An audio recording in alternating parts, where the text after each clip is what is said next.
جس میں مشہور سردار رستم بھی تھا ایران کا، اور مہران ایک سردار تھا، بہت طاقتور پہلوان بھی تھے یہ دونوں،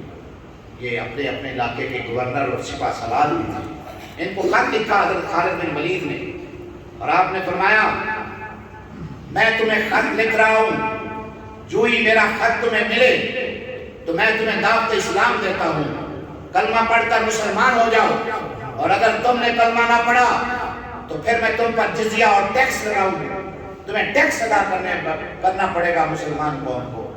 اور اگر تم نے اپنی طاقت اور روب و دبدبا کو دیکھا کہ تمہارے پاس پہلوان بہت ہے، تمہارے پاس افواج بہت ہے، تمہارے پاس اسلحہ اور ٹریننگ کا تم نے گھمنڈ کیا، تو سن لو میری بات، میرے ساتھ وہ لوگ ہیں جو موت کو اس سے زیادہ محبت کرتے ہیں جتنی تم شراب سے محبت کرتے ہو۔ میرے ساتھ وہ قوم ہے، میرے پاس وہ سپاہ ہے، میرے ساتھ وہ فوج ہے جو موت کو اس سے زیادہ پسند کرتے ہیں جتنا تم شراب کو پسند کرتے ہو۔ جس طرح تمہیں شراب میں مزہ آتا ہے، انہیں موت کو سینے لگانے میں مزہ آتا ہے۔ لہذا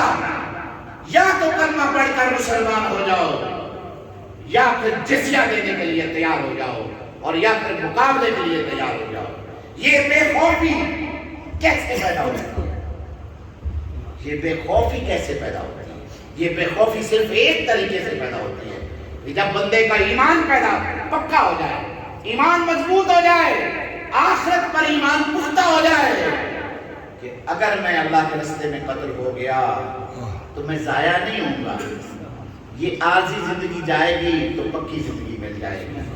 یہ امتحان والی زندگی ختم ہو جائے گی، اخروی اور کامیاب زندگی مجھے جنت کی ضرورت مل جائے گی۔ اس بات پہ اپنا عقیدہ اور ایمان پختہ کریں، جہاد کے لیے تیار ہے، جہاد کے لیے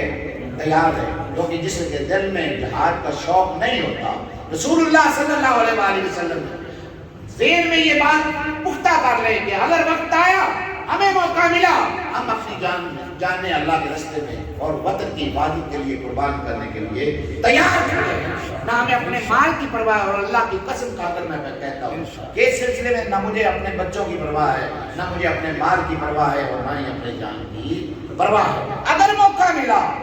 اگر وقت آیا تو میں آپ سے پہلے کھڑا ہوں، کیوں کہ رسول اللہ صلی اللہ علیہ وآلہ وسلم نے ارشاد فرمایا جس نے اپنی زندگی میں جہاد نہ کیا، یا جس کے دل میں جہاد کا شوق بھی نہ تھا اور وہ مر گیا، تو وہ منافق کی موت۔ نہ تو اس نے جہاد کیا، اور اگر موقع نہیں ملا تو پھر اس کے دل میں شوق تھا کہ اگر مجھے زندگی میں جہاد کا موقع مل گیا تو میں جہاد کروں گا، تو یہ شوق جہاد بھی نہیں تھا اور جہاد کیا بھی نہیں تھا، تو وہ مر گیا، تو وہ منافق کی موت۔ وہ اپنے دلوں میں یہ جذبات پیدا کر لیں کہ خدا نہ خواستہ اگر وطن نے ہمیں پکارا، اگر موقع آیا، اللہ کے دین کو ہماری جانوں کی ضرورت پڑ گئی، ہمارے مالوں کی ضرورت پڑ گئی، ہمارے بچوں کے خون کی ضرورت پڑ گئی، تو ہم صف اول میں ہوں گے، ہمارے سینے اللہ کے دین کے لیے انشاءاللہ تبارک و تعالی حاضر ہوں گے۔ اللہ تبارک و تعالی ہمارے جسموں کو سلامت رکھے، اللہ تعالی ہمارے وطن کو سلامت رکھے۔ وآخر دعوانا الحمدللہ۔